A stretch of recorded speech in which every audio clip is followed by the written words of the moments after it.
নমস্কার বন্ধুরা, রাজকন্যা রান্নাঘরে আপনাদের সবাইকে স্বাগত। আজকে আমি আরেকটি রেসিপি আপনাদের সঙ্গে শেয়ার করব, পিঠের রেসিপি, পোয়া পিঠে। আজকে পোয়া পিঠেটা আমি খেজুর গুড় দিয়ে করব। শীতকালে পিঠে খেতে সবাই পছন্দ করে, কিন্তু পিঠে বানাতে গেলে অনেকেরই পোয়া পিঠে ফুলতে চায় না। আমি আজকে যে পদ্ধতিতে পিঠা তৈরি করব, সবগুলো পোয়া পিঠে একদম বলের মতো ফুলে উঠবে। তো আপনারা শুরু থেকে শেষ অবধি ভিডিওটি দেখতে থাকুন, আশা করি আপনাদের ভালো লাগবে। পোয়া পিঠে বানানোর জন্য এখানে আমি 1 বাটি চালের গুঁড়ো নিয়েছি। আপনারা শুকনো কিংবা ভিজে যে কোনো চালের গুঁড়ো নিতে পারেন। আমি এখানে শুকনো চালের গুঁড়ো নিয়েছি। আর নিয়েছি সম পরিমাণে ময়দা। চালের গুঁড়ো আর ময়দা সমান সমান নিলে পিঠেটা অনেকক্ষণ পর্যন্ত নরম থাকে, আর শুধু চালের গুঁড়ো দিয়ে করলে পিঠাটা কিছুক্ষণ পর শক্ত হয়ে যায়। আর দিয়ে দিচ্ছি পরিমাণ মতো একটু লবণ, আর দিয়ে দিচ্ছি এখানে 1/2 বাটি আমি নারকেল কোড়ানো। এই পিঠেতে নারকেল কোড়ানো দিলে খুবই ভালো লাগে খেতে। আর এখানে দিয়ে দিচ্ছি এখন আমি খেজুর গুড়।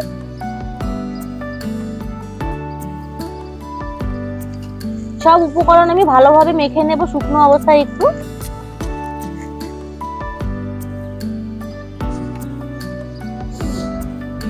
সবগুলো আমি ভালোভাবে মেখে নিয়েছি। এখন এখানে আমি গরম জল দিয়ে একটা ব্যাটার তৈরি করে নেব। কুসুম গরমের থেকে একটু বেশি গরম, খুব বেশি গরমও দেওয়া যাবে না।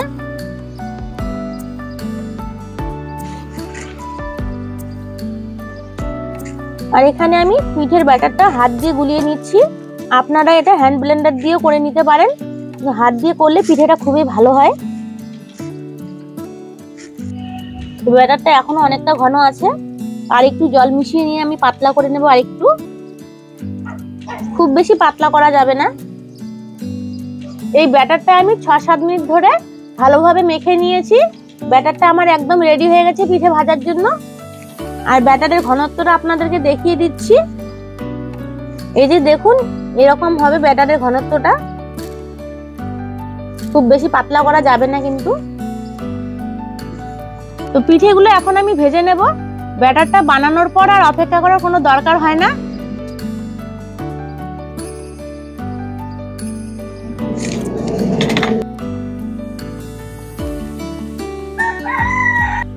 কড়াই গরম হয়ে এসেছে, কড়াইয়ে দিয়ে দিচ্ছি সাদা তেল।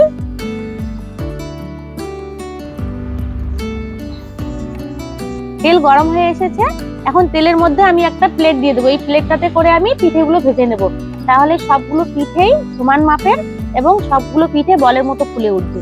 তো প্লেটটা এখন আমি তেলে ছেড়ে দেবো, একটু গরম করে নেব।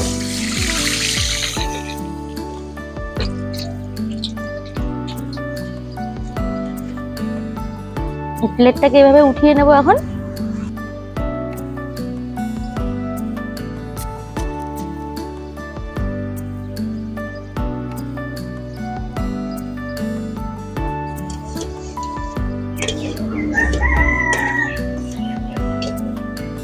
এই যে দেখুন বন্ধুরা, কত সুন্দরভাবে পিঠেগুলো ফুলে উঠছে আর প্লেট থেকে ছেড়ে দিচ্ছে।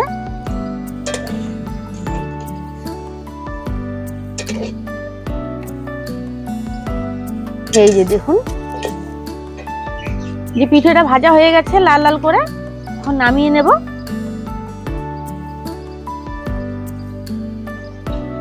এভাবে আমি সব পিঠে ভেজে নেব।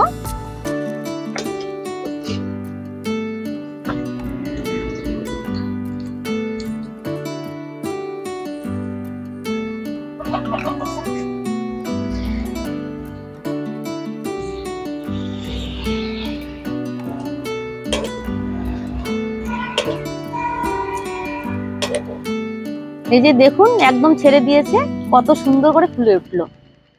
প্রত্যেকটা পিঠে এরকম করে একদম বলের মতো ফুলে উঠবে। এই পিঠেটা হয়ে গেছে, নামিয়ে নেব।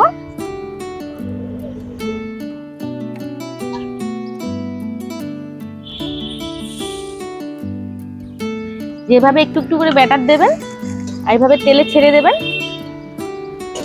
দেখুন সুন্দরভাবে পিঠেগুলো ফুলে উঠবে আর প্লেট থেকেও ছেড়ে আসবে।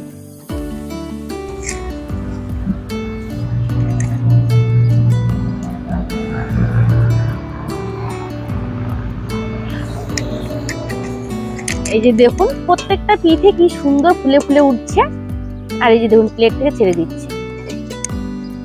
আর বন্ধুরা দেখুন, সমস্ত পিঠা আমার কত সুন্দর ফুলে ফুলে উঠেছে।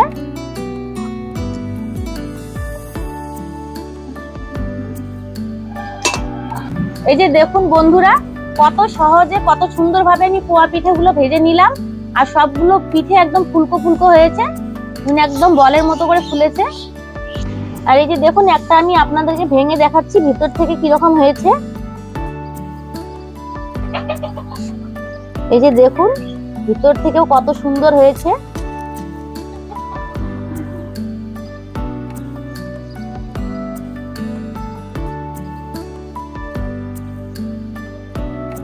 এভাবে যদি আপনারা বাড়িতে পোয়া পিঠে বানান, যারা নতুন পিঠে বানাবেন তাদের কাছেও এত সুন্দরভাবে ফুলে উঠবে পিঠেগুলো।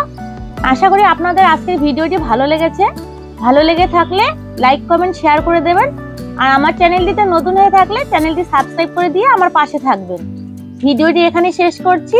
সবাই ভালো থাকবেন। দেখা হচ্ছে পরবর্তী কোনো রান্নার ভিডিও নিয়ে।